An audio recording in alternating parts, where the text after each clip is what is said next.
Hello everyone, this week we are reviewing the new episode of Doctor Who titled Rogue, and if you don't know the drill already, basically I start off by giving you the prediction I had for the episode a couple weeks back, and then I'm going to tell you what I liked about the episode and what I didn't like, and then we are going to see if my prediction matched up to the real thing. I'll go ahead and hand it off to Ivy from the past. This week's episode and prediction is Rogue. When I asked my random slips of paper in a jar if this episode was going to be good, it said no in the fun sense, which, like I said in my last review, is most of Doctor Who, so that's kind of a good sign in a way. Next, I asked my cat Kevin if the episode was going to be good, and he said that he was undecided. He was not feeling it. He was just walking all over the room and not even engaging with the process in any way, shape, or form. But anyway, the tarot card that I pulled for this episode is the Ten of Wands reversed, and some things associated with this pulling are delegation, avoiding responsibility, walking away from problematic situations, etc., etc. The word delegation, as well as some of the minimal promo that I've seen, lead me to believe that the Doctor and Ruby are kind of going to have like separate plots this episode that tie into each other, but they still kind of have their separate things going on. I also think it's gonna be gay. That was not in my tools. That is a personal addition, but I think I'm allowed because it's my video, so it will be gay. I think that the Doctor and Ruby are going to be kind of like lured and pulled in by Rogue and the other female character respectively, and they're both gonna find out that, you know, the person they're talking to isn't who they thought they were, or maybe they're gonna be betrayed. Now that we've got my prediction out of the way, let's talk about what I liked and didn't like about Rogue. So the first thing I really liked was simply the vibes. I really liked the vibes of this episode. One thing in particular I was really hoping for, especially with all of the Bridgerton references, was modern pop song covers, string covers, and we did get that, and I thought they were well done. Not the songs that I would have picked, I don't think, but I did really enjoy them. And I really liked the costuming, especially the Doctor's outfit was just gorgeous, and I really liked the vibes. I was very excited for this episode before, you know, it even aired, and I think it lived up in that sense. The villains, I also really liked. The Cholder, I think it's pronounced. I liked how, I don't know if this is the right term, but casual they were. They weren't casual, they were very dramatic, but I guess relatable, maybe? Okay, hear me out though.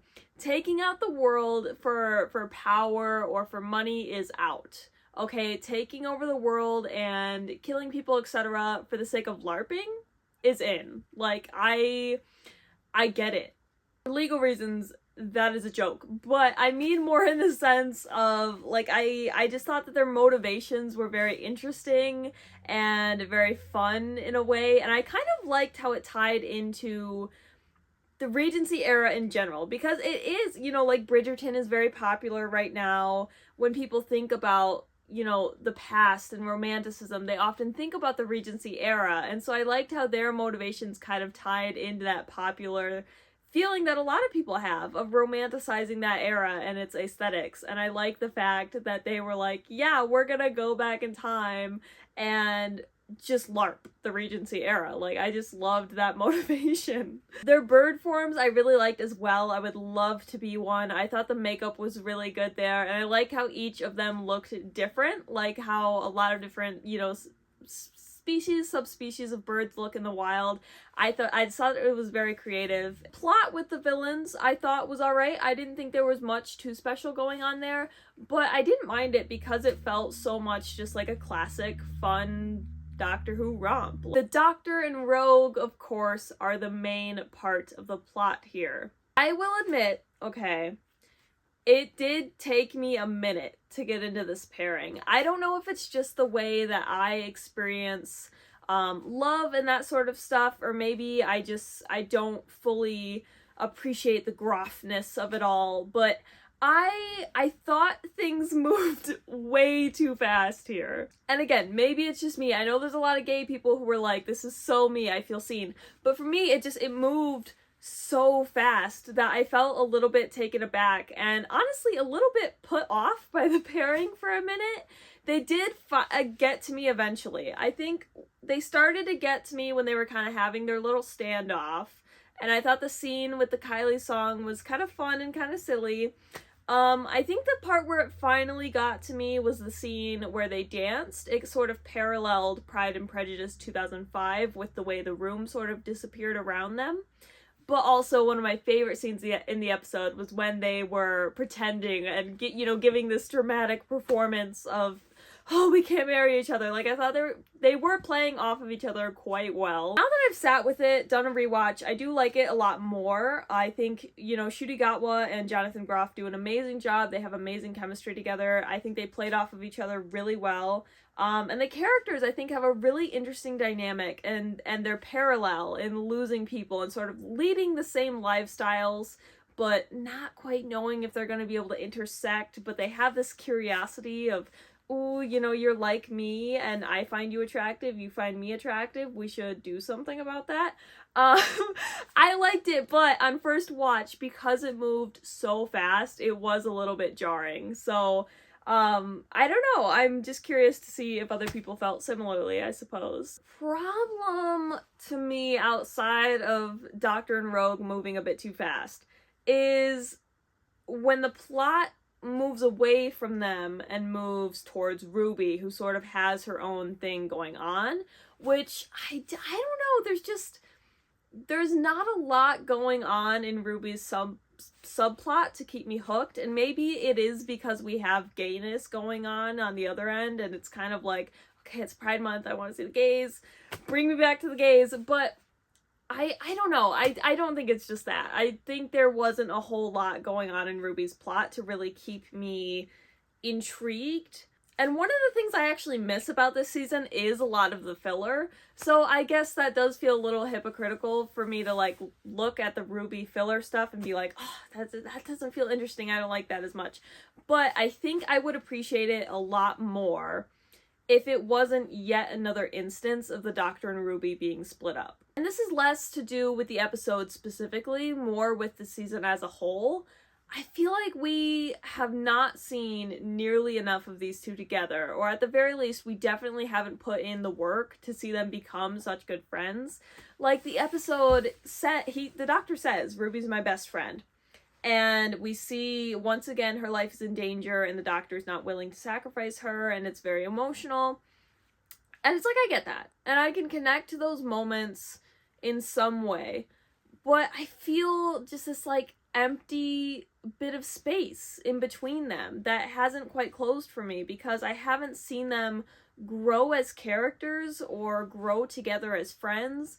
We haven't seen it, and I don't know. It's a weird dynamic, because when you do see them together, when you do get to see them be good friends and kind of have a good time, it's electric. It's amazing, and I love it. It's one of the main things I was looking forward to, because Russell T Davies, one of my favorite things about him as a writer is he is so incredible at writing interpersonal relationships. The Doctor and Rose come to mind as, that friendship building in series 1, the Doctor and Donna, like, he just does such a great job. So that was one of the things I was really looking forward to with this second era, is getting to see the Doctor and Ruby become friends and see that bond form and how strong it could be. And instead, it kind of just feels like we've been handed them on a silver platter, so to speak, and just sort of told, hey, they're best friends, and that we're good. And it's like, well, no, I kind of want to see them earn that and grow into that together. And I don't know. I was disappointed that this episode split them up. The end of the episode does do a good job of patching this up a bit.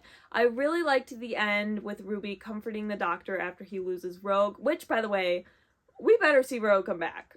And I'm sure we will, but, like, the missed opportunity would be astronomical, and we cannot have that happen. So, he better come back. Anyway, so Ruby was comforting the Doctor after losing Rogue, and I really like that, because it sort of patched up what we've been missing a little bit for me.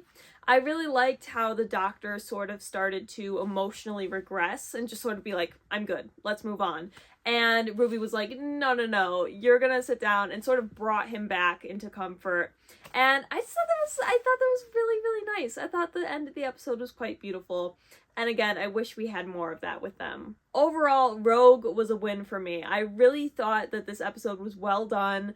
I thought it was standard, yes, but standard in a really good way that it works. It's fun. It's a great watch. There were a few little pieces missing here and there, but I don't think it tarnished the episode nearly enough for me to drop my rating.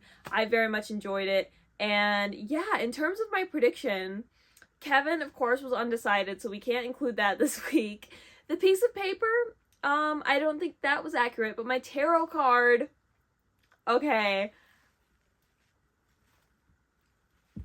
I thought it was pretty accurate. First of all, yes, I predicted it was gay. That one's kind of like a bingo free space. Like, let's be real, we all knew it was going to be gay.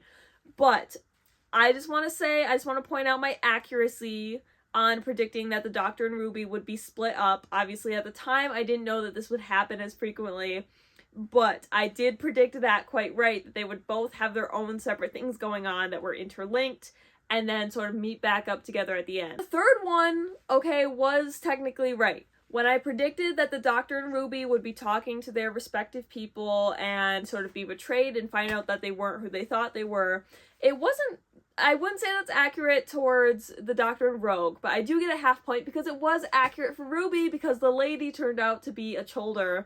So, I don't know, I thought I did a really good job this week with the prediction. So that I will bid you adieu, but not without first inviting you to share your thoughts on Rogue.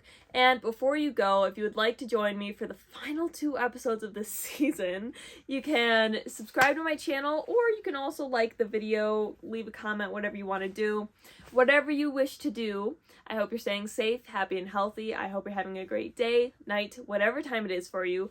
And, coincidentally, a very happy Pride Month to all of you at home.